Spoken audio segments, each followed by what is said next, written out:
Hiya, welcome back to another video, and today I really wanted to do a very short video of my favourite tone poets. Very difficult to choose. I don't have that many. I make very careful decisions when I buy records, so as most people do, and I thought I'd share my 6 best tone poets. I cherish them very much. Each of them sound beautiful. I've got a few and I've never had any problems with them, and they are gorgeous to listen to, an absolute delight. They do cost quite a lot in the UK, unfortunately. So let's dive in with number 6. Number 6 is McCoy Tyner's Tender Moments. This is a stunning record from McCoy Tyner. It's a single LP gatefold with some lovely session photography. I'm going to show you, won't show you every single one, but there we are. So there's McCoy Tyner. And on this we have the fantastic Lee Morgan on trumpet, Julian Priester on trombone, James Spaulding on alto sax and flute, Benny Maupin on tenor sax, Bob Northern on French horn, and McCoy Tyner on piano, Herbie Lewis on bass, and Joe Chambers on drums. The use of I mentioned the flute there from James Spaulding, just gorgeous. The way this builds up, and it's enchanting. It's a lovely listen. I really recommend you listen to this. One of my favourites from McCoy Tyner. Tender Moments. Really nice.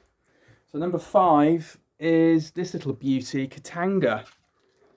Curtis Amy and Dupree Bolton on Pacific. It's not a gatefold.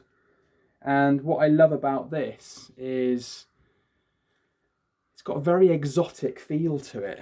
But the way that it builds up and then drops you off, it kind of rewards you with some fantastic, really lovely, rich jazz music. We've got Dupree Bolton on trumpet, Jack Wilson on piano, obviously Curtis Amy on tenor and soprano, Ray Crawford on guitar, Vic Gaskin on bass, and Doug Sides on the drums. It's in a beautiful, good quality jacket. And there's a little bit of photography on the back there, but that's on the Pacific label as a tone poet from Blue Note. Really recommend this. Number 4, I think I'm right in saying this, you might want to correct me, but this was the very first tone poet. This is Chick Corea's Now He Sings, Now He Sobs. Chick sadly died, I think it was this time last year. And this, when I first listened to this, I just felt really, really drawn into the music. He has a way of building melody, and I mean the way that he creates, it's a real good listen. It draws you right in, and he builds up. The first track is Steps, What Was, and then he drops Matrix, and the way that the piano just comes in and out. And for me, I'm very happy to have this. I don't think you can get it very easily now. I'm sure there'll be a reprint at some point, but really this is fantastic. And this was really my first introduction to Chick Corea. So I'm very happy, and I recommend this wholeheartedly. It's a fantastic listen. There's enough here. It is very easy to listen to, but also it gives you a bit of challenge as well, which just keeps you guessing. So that's fantastic. Really, really recommend that. Number 4 is a little bit of a classic, well-known reissue amongst audiophiles. It's Chet Baker Sings, and I was very lucky to get this on eBay from somebody. It was the last thing I looked for it for ages, and it was just at the end of the last repressing. I am told there is a new repressing coming. I've read that there's a new repressing about to happen. I'm not sure when, but everyone's going crazy about this. and I'm not surprised really. So Chet Baker is a fantastic trumpet player, terribly troubled with all sorts of issues around drink, and the way he died was very sad. But this was recorded in 1956 on the Pacific Jazz label, and what you get from this is a lot of Chet singing, obviously, and he's got such a beautiful voice, a really soft, beautiful voice, and the recording is absolutely amazing.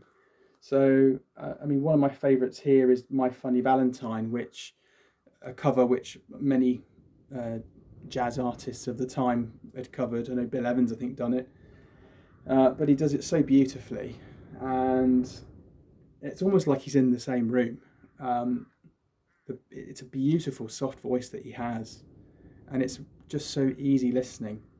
So I cherish this. This is a wonderful, wonderful record. I will show you the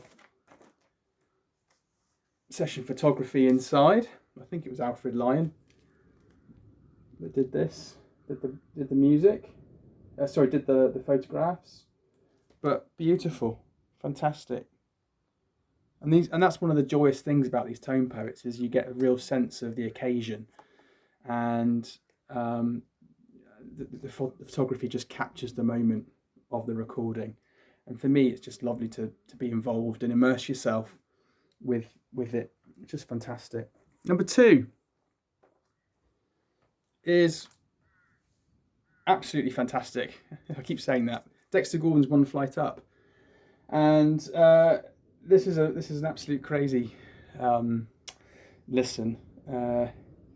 It's fantastic. You've got Dexter Gordon on Donald Byrd on trumpet, Dexter Gordon tenor sax, Kenny Drew on piano, Art Taylor on the drums, and Niels Heening Orsted Peterson on the bass. And one of the things I really like about this is the first side, Tanya. It's a Donald Byrd track. It's credited to Donald Byrd, but it goes on. It takes up the whole side, and it's a very foreboding, brooding, developing piece of music. It just keeps you coming and coming and coming. It's got that lovely, mystical, repetitive, melodic sound, and I'm very pleased to have this. This is a lovely, lovely record. And just show you the photography, which is fantastic.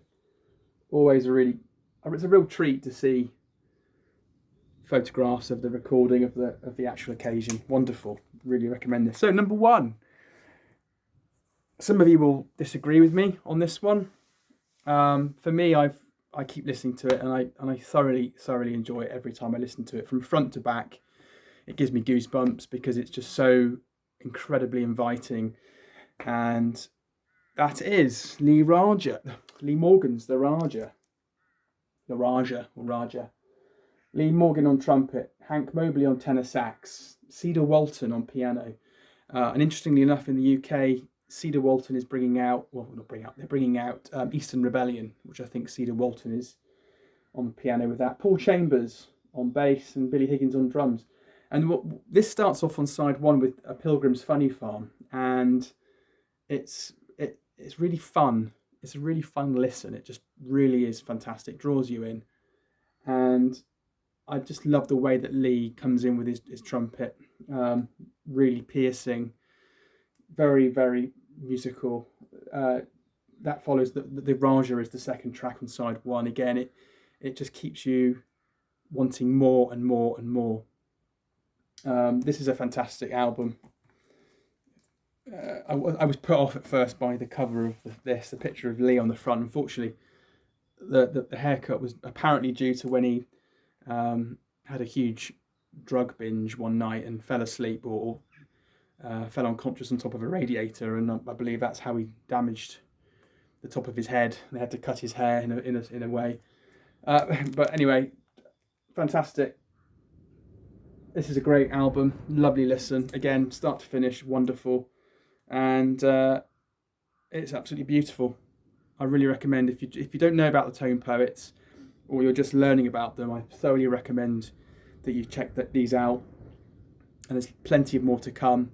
And thank you very much for watching. Give me a thumbs up, subscribe. I look forward to seeing you all again soon. Many thanks. Bye.